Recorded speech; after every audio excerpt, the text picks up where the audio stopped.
Assalamualaikum warahmatullahi wabarakatuh.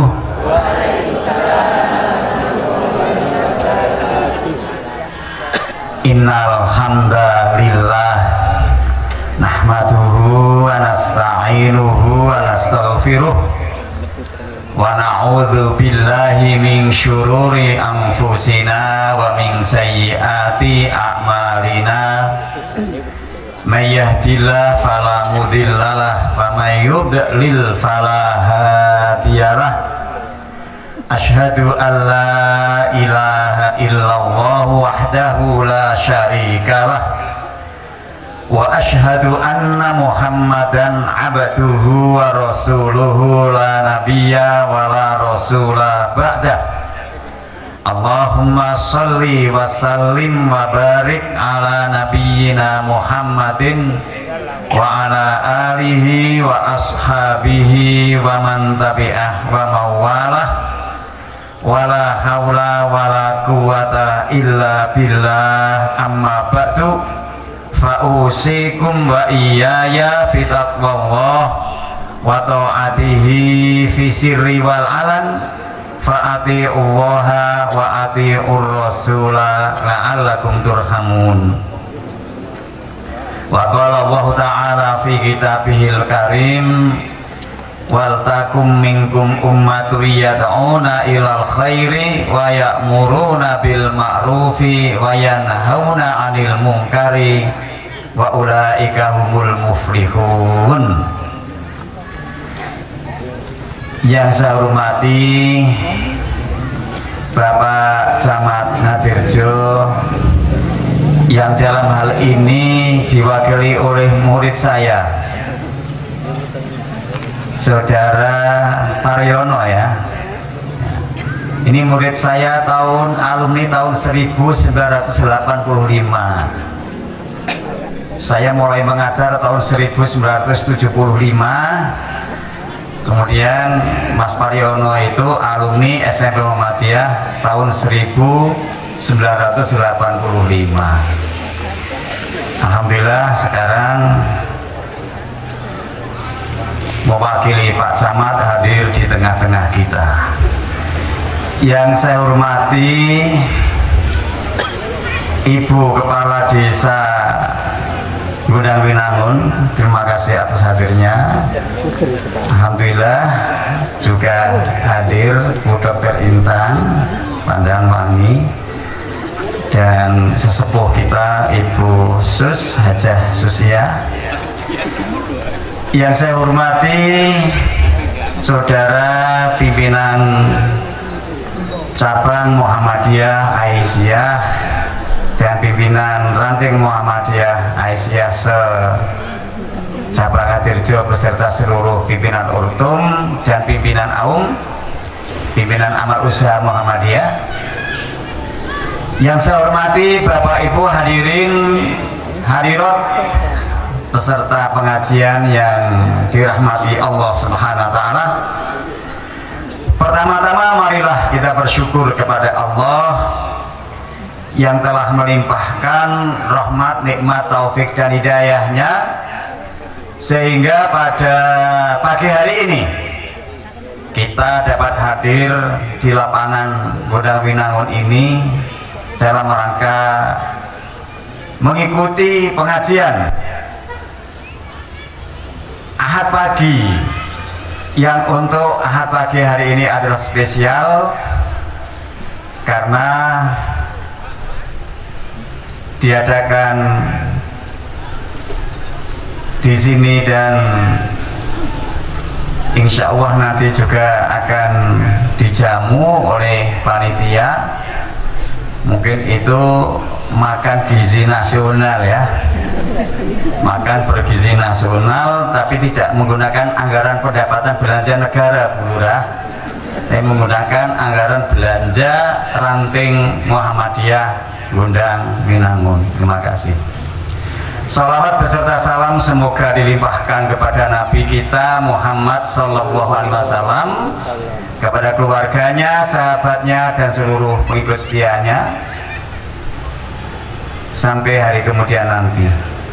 Saya sampaikan terima kasih kepada Ananda, Mas Agung, dan Mbak siapa? Mbak Sela yang telah memberikan waktunya kepada saya. Terima kasih, sangat semat panjenengan, mumtaz sekali dalam membawa acara. Dan juga terima kasih kepada para remaja yang tadi main angklung. Remaja tapi 30 tahun yang lalu. Tidak kalah semangatnya dengan anak-anak remaja yang berusia 18 tahun. Tepuk tangan untuk mbak-mbak kita. Luar biasa, masih punya semangat baja. Semoga bisa mengilhami anak muda kita untuk bisa mencontoh mereka dalam bersemangat menyemarakkan daripada pengajian kali ini. Bapak Ibu, semestinya pengajian kita ini Ahad Pahing. Betul Bapak Ibu? Ya. Dan Ahad Pahing itu jatah waktu saya untuk mengajar. Dan hari ini sebetulnya jatah saya mengajar di Sukoharjo. Sudah 15 tahun kami mengajar di sana tiap Ahad pagi. Tapi demi Ngadirjo, Sukoharjo aku kalahkan. Oh, okay. Bapak Ibu, pengajian kita sampai jam 8 karena saya melihat tadi ketika datang itu sudah dicuri banyu nganu nih. Apa itu? Ya, belum. Nanti keteteran ya, belum. Aman ya. Ya. Kita ngaji insya Allah sampai jam 8 lebih sedikit lah. Dan semoga tidak hujan. Tadi sudah tertulis, saya khawatir kalau hujan jangan-jangan bubar ini. Saya sangat gembira bisa bertemu, berjumpa dengan teman-teman ngaji saya pada tahun 70-an di rumah beliau Bapak Haji Muhwarodi. Saat itu kami ngaji karena di bawah itu tidak cukup, kemudian ngajinya di lantai atas. Masih pakai petrumat atau strongking saat itu. Teman-teman katakan kalau ngaji nyangking strongking dari katakan, kemudian untuk digunakan untuk menerangi ketika kita pengajian. Di sini ada Pak Saryanto, sudah haji 2 kali ya Pak Saryanto. Ya. Ada Pak Haji Surono, sudah haji juga ya. Ada Pak Haji Mislam, ada Pak Israel Mulyanto, insya Allah ini calon haji tahun depan ya.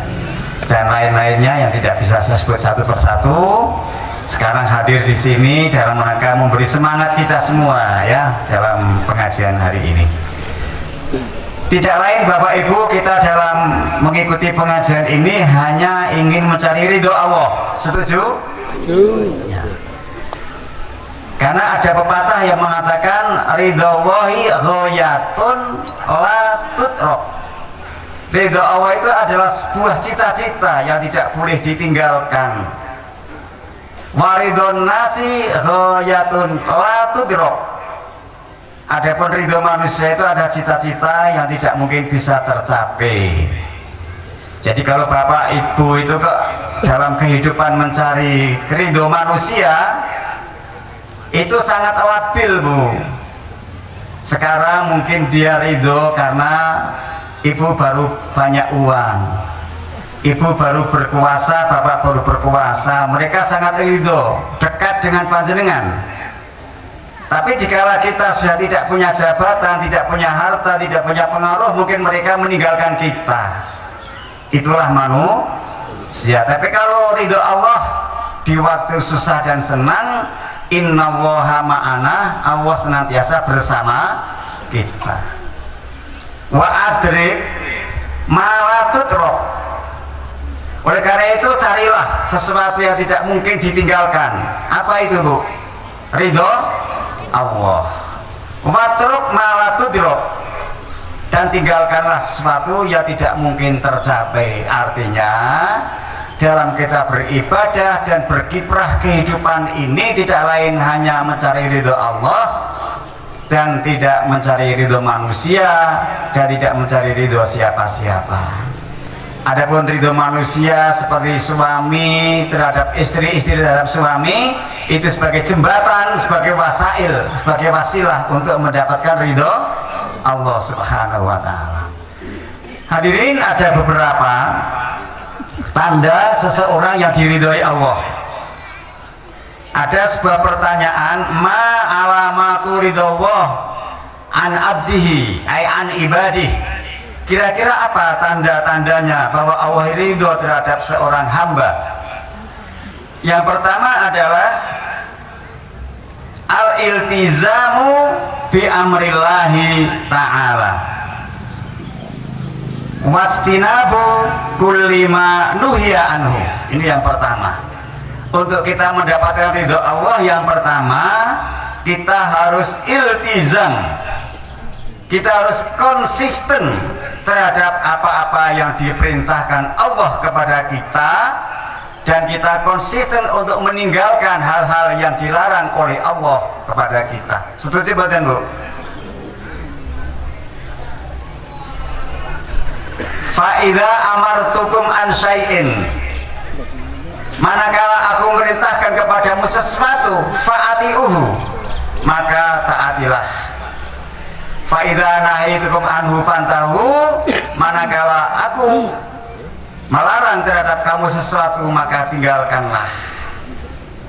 Insya Allah Bapak Ibu warga Persyarikatan Muhammadiyah kira-kira mampu apa tidak untuk melaksanakan perintah-perintah Allah, meninggalkan larangannya? Jawabannya kok melempem. Insya Allah. Alhamdulillah. Di dalam kita menjalani kehidupan Bapak Ibu, manakala kita mengikuti perintah Allah dan menjauhi larangannya, kita dihitung sebagai orang yang takwa. Insya Allah jalan hidup akan dipenuhi oleh Allah. Wa may yattaqillaha yaj'al lahu makhraja. Barang siapa yang bertakwa kepada Allah, maka akan diberi jalan keluar dari segala kesulitan. Wa yarzuqhu min haitsu la yahtasib, dan dia akan diberi rezeki dari arah mana saja yang ia tidak memperkirakan sebelumnya. Bapak Ibu, jangan dipikirkan bahwa rezeki itu hanya harta, hanya uang.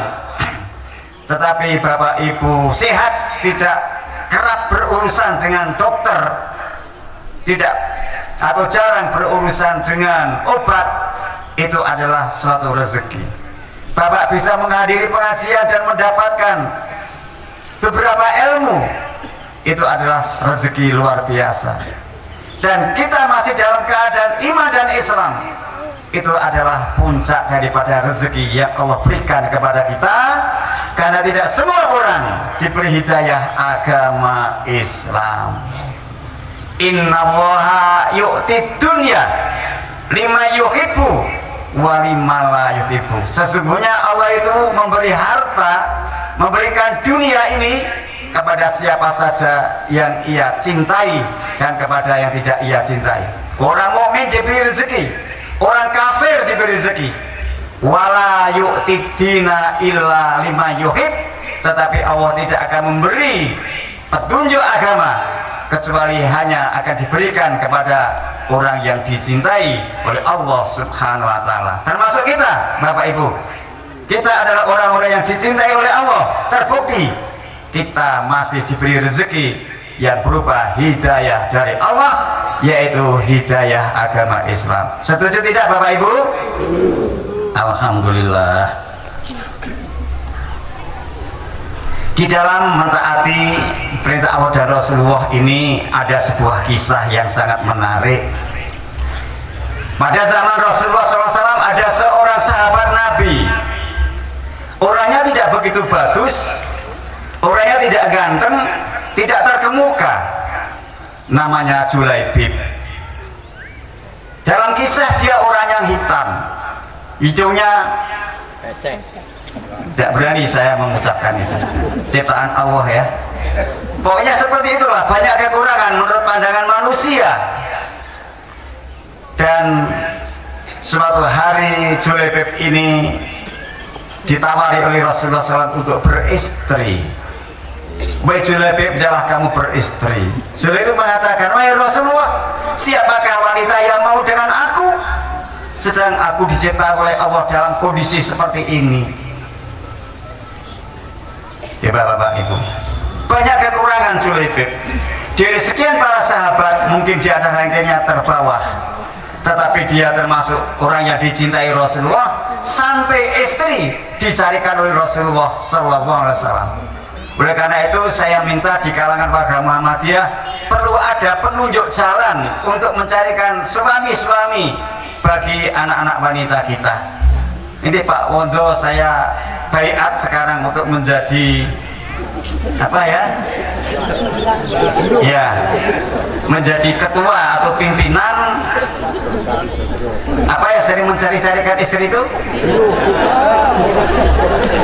Biru jodoh, monggo biru jodoh Muhammadiyah, supaya laki-laki kita bisa beristrikan wanita-wanita kita tidak dengan kesulitan karena ada perantaranya.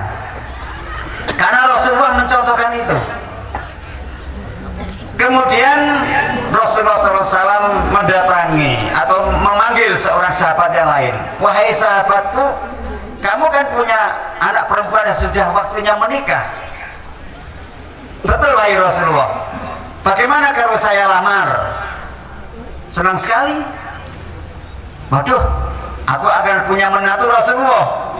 Dia sudah besar hati sekali.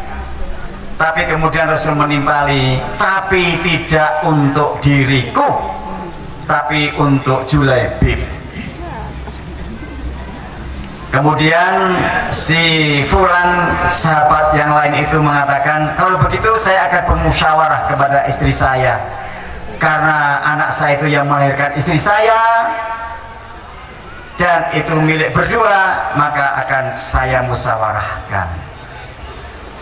Kemudian si suami setelah sampai di rumah, dia berkata pada istrinya, wahai istriku tersayang, anak kita akan dilamar oleh Rasulullah SAW.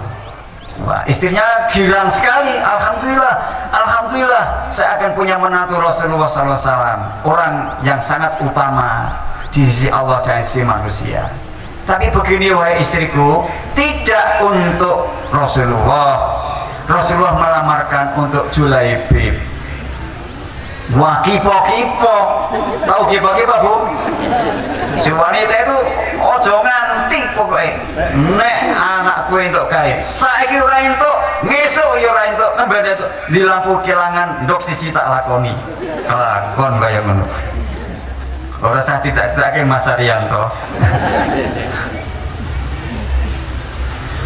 Akhirnya si wanita yang dilamar Rasul, dia ada di kamar mendengar ibunya kipo-kipo menolak itu. Si anak keluar dari kamar kemudian mengatakan, wahai ayah, wahai ibu, mengapa ayah ibu menolak lamaran Rasulullah? Saya sebagai anak yang akan membuktikan cintaku kepada Allah dan Rasulullah, akan membuktikan ketaatanku kepada Allah dan Rasulullah, aku siap diperistri oleh Julaibib. Kelepet mbok nih, bapak nih mbok nih menolak jebulane anake seneng ora jamak. Ini Bu, maka saya punya teman saya itu cantik, jelita, sarjana, juga guru PNS, dilamar oleh seorang laki-laki yang yunsabu. Teman saya yang laki-laki itu adalah juga tidak sempurna kalau berjalan seperti itulah. Ketika dia ngelamar, ibunya bertanya, "Nduk, kowe apa wis mikir tenan untuk bocah kaya ngono? Kau ora sempurna lho ngelamar aku nih." Kemudian si wanita mengatakan, "Bu, kalau saya tidak mau diberistri dia, kemudian siapa yang mau Bu? Atas dasar ketaatanku kepada Allah dan Rasulullah, aku ingin menjadi istrinya." Kemudian ibunya, ya wis kono nduk nek panjang kowe seneng tak dongake muga-muga bener. Alhamdulillah sampai sekarang rumah tangganya bahagia, anaknya juga sarjana-sarjana, ekonominya juga maju. Itu Bu, Bapak, maka dari itu kembalilah kepada ajaran Allah. Kembali kepada cerita Julaibib, begitu nganten anyar gak seneng-senenge rena-rene cara saiki ne dilala ada panggilan perang. Ada panggilan perang, termasuk Julaibib itu pamit kepada istrinya, wahai istriku tersayang. Apa Mas? Ini ada panggilan dari Rasulullah untuk berangkat bertempur di medan perang. Izinkanlah aku untuk berperang bersama Rasulullah SAW. Istrinya mengatakan, wahai suamiku, cintamu kepadaku tidak boleh mengalahkan cintamu kepada Allah dan Rasulullah. Bila ada panggilan jihad, maka berangkatlah. Aku berdoa di rumah, semoga sukses dalam menjalani tugas agama, yaitu ikut berperang bersama Rasulullah SAW. Begitu perang berkecamuk, selesai berperang, banyak sahabat Nabi yang meninggal dunia. Masya Allah. Kemudian jenazah-jenazah itu sudah dikumpulkan oleh Rasulullah. Rasulullah menghitung para sahabatnya, Nabi belum berjumpa Julaibib. Ditanyakan, di mana Julaibib kok tidak ada ini? Kemudian disuruh mencari, dicari, ternyata Julaibib itu meninggal dunia bersama 6 orang kaum musyrikin. Sehingga Nabi menyimpulkan bahwa Julaibib ini dalam berperang sudah membunuh 6 orang, kemudian dia dibunuh oleh 6 orang yang ke-7 dan dia meninggal dunia. Kemudian jenazahnya dipotong sendiri oleh Nabi, diangkat dan dipangku oleh Nabi dan dikubur oleh Nabi sendiri sampai ke liang lahat. Masya Allah. Jangan lihat orangnya dulu Pak, ternyata Julaibib adalah ahli surga. Kemudian istrinya bersyukur kepada Allah SWT. Aku bersyukur kepada Allah telah menyumbangkan syahid, telah menyumbangkan seorang yang meninggal karena panggilan Islam, yaitu berjuang di jalan Allah Subhanahu wa ta'ala. Bayangkan Bu, cawe dok ke seneng-senengi karo bojone, dipamiti perang, ridho, boso sing lanang sedo syahid, istrinya tidak susah, tetapi justru syukur kepada Allah karena sudah menyumbang seorang syuhada dalam menegakkan agama Islam. Untuk itu Bapak Ibu, manakala bapak-bapak, suami-suami panjenengan, ibu-ibu berangkat berjuang, berdakwah, bermuhammadiyah, jangan digoderi ya Bu ya. Syukur disangoni Bu, supaya bisa infak di sana. Begitu juga bapak-bapak, manakala istri-istri berjuang, juga janganlah kemudian dialang-alangi, karena kita adalah ingin memajukan Islam dari atau pada berbagai jalur, apakah di kalangan wanita, anak-anak maupun orang-orang tua. Masya Allah. Kemudian yang kedua Bapak Ibu, tanda seorang diridai Allah yang kedua, asy'uru birridho bikulima qassamahu. Yang kedua, dia punya perasaan ridho atas apa yang Allah berikan kepadanya. Allah memberikan kita apa saja Bu, kita harus ridho. Wardo bima qasamahu laka takun aghnan nas. Ridholah dengan apa yang telah Allah berikan kepadamu, maka kamu akan menjadi orang yang paling kaya. Masya Allah, sekarang mungkin sudah waktunya terang, masih hujan, terimalah dengan penuh ridho. Ada hikmah di balik itu. Alhamdulillah, seharusnya teman-teman yang menanam cabai di daerah gunung sana seharusnya sudah menyirami. Sekarang masih ada hujan sehingga tidak menyirami. Hadirin, manakala kita ridho terhadap apa yang Allah berikan kepada kita, maka insya Allah Allah akan mencukupkan kita. Manakala kita mau meninggalkan yang haram, maka niscaya Allah akan memberikan yang halal kepada kita. Pada suatu hari Rasulullah SAW salat maghrib dan ada para jamaah yang mengikutinya. Setelah salat maghrib, Nabi membalikkan badannya dan memberikan instruksi, memberikan suatu fatwa yang sangat-sangat luar biasa. Begini Nabi, man taroka syai'an fil harami nalahu fil halal. Barang siapa yang meninggalkan sesuatu yang haram, maka oleh Allah akan diberikan dalam keadaan halal. Padahal di hadapan Nabi itu ada seorang laki-laki yang pekerjaannya adalah molimo dilakoni, main, madon, madat, apalagi minum, kemudian maling. 5 yang menyebabkan kerusakan orang lain dilakukan semua. Berzina sudah menjadi kebiasaan dia, minum kebiasaan, mencuri iya, membunuh juga iya. Dia terhentak begitu ada kata-kata Nabi, siapa yang mau meninggalkan yang haram akan diberikan dalam keadaan halal.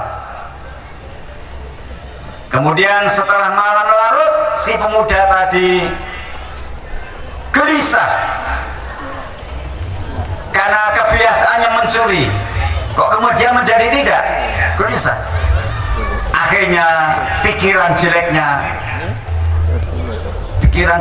di sini, namanya anak muda mengatakan mindset ya, mindsetnya di sini memang mencuri, minum dan sebagainya. Dia kemudian meninggalkan masjid di malam itu, kemudian menuju sebuah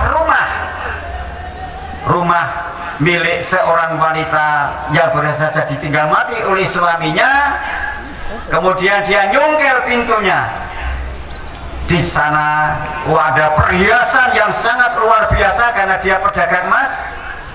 Kemudian emas itu dikumpulkan, kemudian dikerukuk pakai taplak meja kalau kita ya. Kemudian dia gembira sekali, ini saya mendapatkan harta sekian untuk foya-foya. Kemudian dia membuka pintu agar keluar dari rumah itu, teringat sabda Nabi, man taroka syai'an fil harami nalahu fil halal. Kemudian dia tidak jadi mengambil harta itu, dikembalikan kepada tempat semula. Kemudian dia melangkah ke ruang makan, dia melihat sajian makanan yang sangat lezat. Kemudian dia mendekati meja makan dan dia duduk di kursi makan itu. Kemudian dia sudah mengambil nasinya. Ketika akan makan nasi, dia mengatakan bagaimana? Manakala kau meninggalkan yang haram akan diberikan yang halal. Kemudian dia tidak jadi makan itu. Kemudian dia menengok ke kamar, seorang wanita cantik jelita, rambutnya ngadan-ngadan, matanya riup-riup, lir kabio semut melaku, alisnya ada apa nih? Ini alisnya. Kemudian bangke aneh anraju emas, anawong kemit. Kemudian pundake anraju emas. Apa ora marakake ngil? Gimana Pak? Ibu ora tak takoni Bapak. Ane bagane ambeduk masjid oke tunggale. Bagane anawon kemit. Luar biasa, cantik jelita, padahal tidak ada orang lain, hanya dia dengan si wanita. Ketika dia akan memperkosa wanita itu, dia teringat sabda Nabi, man taroka syai'an fil harami nalahu fil halal. Kemudian dia lari tunggang langgang meninggalkan rumah itu dengan tergopoh-gopoh menuju ke masjid. Dan saat itu waktu sudah mulai menjelang fajar. Dia kemudian duduk di masjid itu dan kemudian sholat subuh bersama Rasulullah Sallallahu Alaihi Wasallam. Setelah Nabi selesai wiridan dan jamaah sudah bubar, pemuda itu masih berada di dalam masjid, tetapi di pojok sana mentafakuri perilaku yang telah dilakukan. alhamdulillah aku kok tidak jadi melakukan maksiat lagi. Dan Rasul sudah mengatakan seperti itu. Ketika dia etikaf di masjid dan Nabi masih di masjid itu, ada seorang wanita datang tergopoh-gopoh mengatakan, wahai Rasulullah SAW, saya mendapatkan musibah wahai Rasul. Musibah apa? Apakah hartamu dicuri? Tidak wahai Rasul. Apakah makanan-makananmu dimakan oleh seseorang? Tidak wahai Rasul. Apakah kamu diperkosa wahai Rasul? Wahai wanita, tidak wahai Rasul. Tapi begini, itu hampir wahai Rasulullah. Tadi malam ada seorang pemuda mendatangi rumahku dengan melakukan ini, dan saya khawatir sekali manakala itu akan terulang lagi. Pemuda ini kurungu ngerasa diaku. Oleh karena itu wahai Rasul, saya minta teman untuk menjadi satpam di rumah saya, yang dia mau menjaga saya, menjaga harta saya, dan saya supaya merasa nyaman hidup di rumah saya, karena saya hidup sendirian tanpa suami. Coba ini Pak.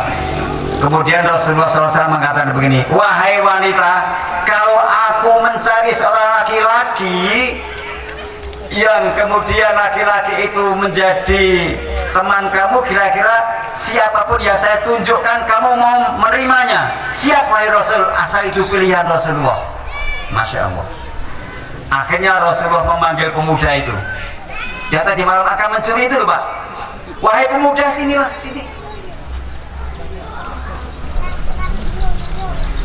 Sini. Bisa derdek, waktu dilaporkan Arab dengan ke Rasulullah. Ini begini, kamu sudah punya istri atau belum? Saya belum wahai Rasulullah. Nah ini begini, si mbak ini kok membutuhkan seorang yang menjaga rumahnya. Karena tadi malam ini akan digerayak hartanya, akan dimakan makanannya, dan dia akan diperkosa. Supaya dia itu aman, maka kamu bagaimana kalau saya tunjuk menjadi satpamnya di sana? Siap wahai Rasul. Tapi begini, supaya aman menjadi mahram, supaya nanti kalau menjadi satu itu tidak jadi persoalan, bagaimana kalau kamu saya nikahkan sekalian dengan wanita ini? Itu Pak. Kemudian oleh Rasulullah, laki-laki itu dinikahkan, angkahtuka wa zawastuka fulanata bimahri kadza wa kadza qabiltu nikahaha wa tasbijaha li nafsi. Asal kok apal, sangat tahun dari pemuluh apal. Ada 4.000 lebih orang yang saya nikahkan. Setelah itu kemudian keduanya pulang. Setelah sampai di rumah, aku kira masih mau bayar tak geraya. Bismas, sekarang Anda di sini, mari kita makan bersama. Harta ini milik panjenengan, usaha dagang saya tolong teruskan panjenengan. Setelah makan, hartanya diberikan, mari kita masuk di kamar, kita bermesra-mesra. Sekarang sudah halal menjadi suami dan istri. Alhamdulillah.